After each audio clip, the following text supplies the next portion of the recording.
Sizlerге alғыс дәрігерлер, барында салып бәрін емдер, бүгінгі күннің батырлары. Қайырлы күн, құрметті Аққабатты абзал жандар, медицина саласының қызметкерлері.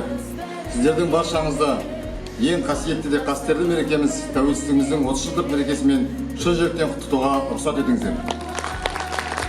Біздермен бірге дәрігерлер, көңілге сенім жайлады, қызметі адал қайнады. 5 күндік мына өмірде үмітке үміт байлады.